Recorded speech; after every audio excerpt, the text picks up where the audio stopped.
students, welcome to the Lahore Garrison Junior and Upper School and welcome to general science class. बेटा उम्मीद करता हूँ कि आप सब क्लियर से होंगे और अपनी स्टडीज़ पे पूरी तरह से फोकस कर रहे होंगे। बेटा ninth general science chapter number 2 life and it's chemistry, इसमें हमने जो टॉपिक शुरू किया हुआ है इम्पोर्टेंस ऑफ एलिमेंट्स, ठीक है। उसमें से जो मज़ीद 2 एलिमेंट्स हैं आज वो हम डिस्कस करेंगे। वो कौन कौन से हैं? कैल्शियम एंड फास्फोरस, ठीक है। पेज नंबर है आपके पास 24। तो जो टॉपिक बेटा हमें डिस्कस करना है वो क्या है? इम्पोर्टेंस ऑफ एलिमेंट्स, और उसमें से भी कैल्शियम एंड फास्फोरस। तो पहले देखते हैं कि कैल्शियम जो है वो क्या रोल प्ले करता है। तो बेटा सबसे पहली जो बात है वो ये है कि this element is used as deoxidant in steel casting, ठीक है। पहला पॉइंट है आपके पास कि यूज्ड एज डीऑक्सीडेंट। अब डीऑक्सीडेंट से क्या मुराद है कि ये उसकी ऑक्सीडेशन को रोकता है, उसमें जो ऑक्सीजन की एडिशन है उसको रोकता है।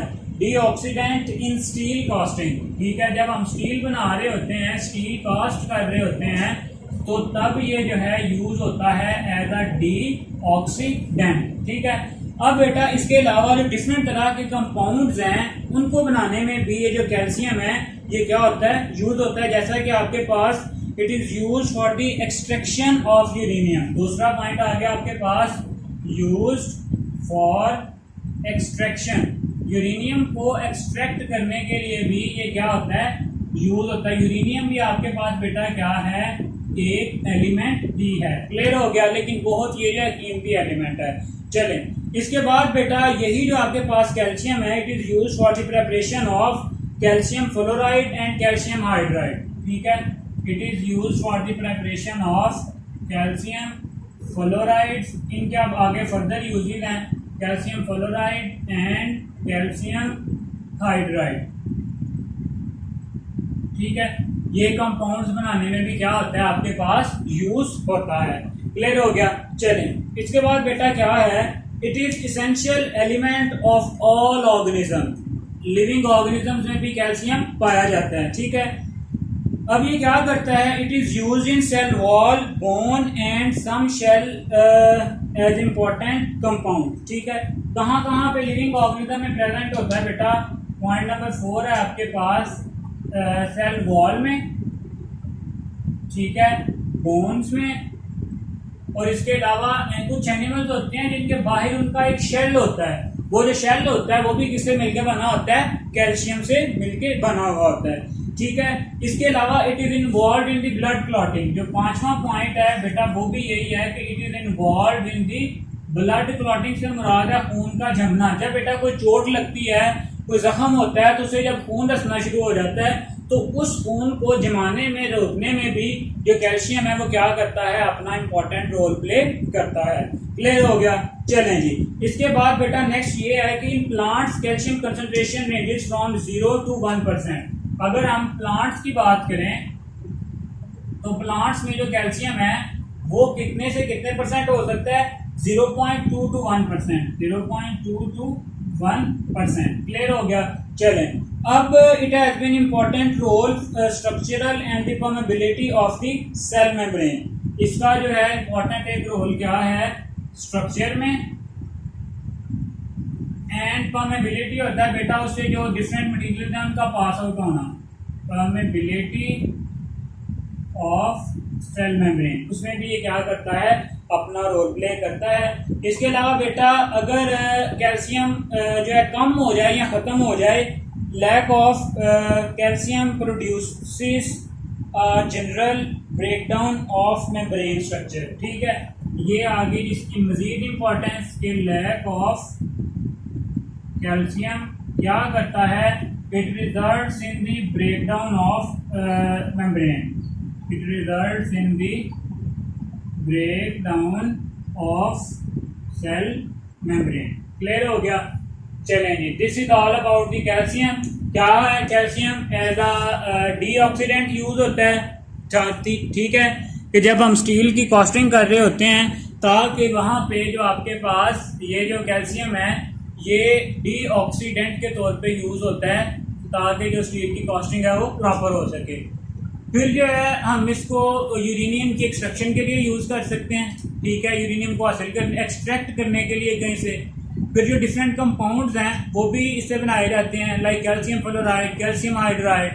इसके अलावा अगर लिविंग ऑर्गेनिज्म में बात करें तो सेल वॉल में होता है, सेल मेम्ब्रेन में होता है, बोन्स में होता है और शेल्स में होता है। फिर ये जो है आपके पास ब्लड क्लॉटिंग में अपना रोल प्ले करता है। और अगर प्लांट्स में बात करें तो ये प्लांट में भी 0.2 से 1% तक हो सकता है। और जो है structure and permeability of cell membrane में अपना रोल प्ले करता है, ठीक है। इसी तरह से फिर अगर हम देखें तो ये जो है आप कह सकते हो कि जब प्रॉपर कैल्शियम मौजूद नहीं होता तो जो break down of cell membrane है बेटा वो शुरू हो जाती है। सो मैंने पहले भी बता दिया, रिवाइज भी करवा दिया। अब नेक्स्ट है बेटा आपके पास जो एक कंपाउंड है वो है, एक एलिमेंट है सॉरी, वो कौन सा है, फास्फोरस। अब इसी तरह से जैसे हम कैल्शियम को देखा, फास्फोरस को भी डिस्कस करते हैं कि जो फास्फोरस है वो क्या क्या इंपॉर्टेंट रोल प्ले करता है। चलें यहाँ पे बेटा देख लेते हैं फास्फोरस। अब ये जो फास्फोरस है ये क्या क्या रोल प्ले करता है। फास्फोरस अगर in most plant in concentration between 0.1 to 0.4%, ठीक है। पहली बात यहाँ पे की गई है प्लांट्स की 0.1 to कितना 0.4%, ठीक हो गया जी। ये बेटा हर जो एलिमेंट है वो प्लांट्स में डिफरेंट जो अमाउंट है उसमें पाया जाता है, तो ये आपने सारी की सारी एमसीक्यूज के हवाले से याद रखनी है। अब जो प्लांट्स हैं वो किस फॉर्म में से एब्जॉर्ब करते हैं,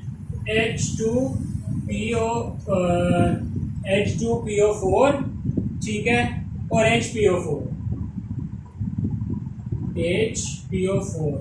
बेटा ये जो है आपके पास ये इसके डिफरेंट आयंस हैं, ठीक है, जो इसकी फॉर्म में, या इसके अलावा अदर फॉस्फेट आयंस की फॉर्म में जो है प्लांट इसको क्या करते हैं, अब्जॉर्ब करते हैं। वो आयंस कौन कौन से हैं, H2PO4 एंड HPO4। चलें जी, इसके अलावा जो इसका मोस्ट इम्पॉर्टेंट फंक्शन है वो ये है कि they play important role in the energy storage and transfer, ठीक है। They play an important role in the energy storage and energy transfer. ये जो है आपके पास एनर्जी को स्टोर करने में और एनर्जी को ट्रांसफर करने में भी अपना इंपॉर्टेंट रोल प्ले करते हैं। किस तरह से बेटा, हमें पता है कि adenosine di and triphosphate act as energy currency. कौन कौन से, adenosine triphosphate and diphosphate.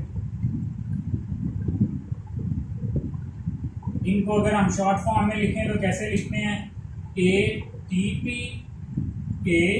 ADP, adenosine diphosphate, adenosine triphosphate. बेटा यही क्या है, सेल की एनर्जी करेंसी है। ये क्या है, एनर्जी करेंसी, मतलब जो सेल की सारा मालो दौलत है वो क्या है, ATP। सेल ने जो भी काम करना उसके लिए उसको ATP या ADP क्या है, रिक्वायर है। तो जितनी भी एनर्जी ट्रांसफर होती है या एनर्जी स्टोरेज होती है वो किस फॉर्म में होती है, ATP में या ADP में। सो जो फास्फोरस है वो बहुत इंपॉर्टेंट है। चलें जी, क्लियर हो गया यहाँ तक।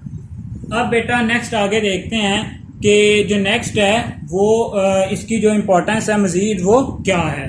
चलें,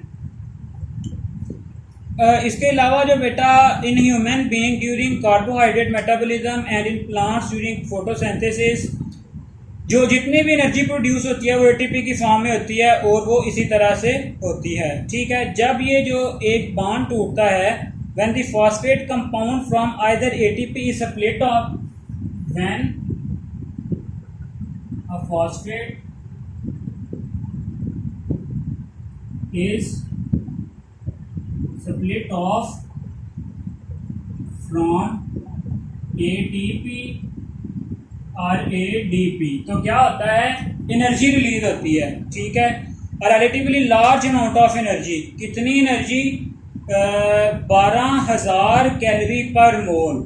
कितनी एनर्जी बेटा? 12,000 कैलोरीज पर मोल। एमसीक्यूज के हवाले से ये पूछा जा सकता है आपसे कि जब भी इससे एटीपी से या एडीपी से ये जो पी है ये ब्रेक डाउन होगा तो कितनी एनर्जी रिलीज होगी? 12,000 कैलोरी पर मोल। ठीक हो गया।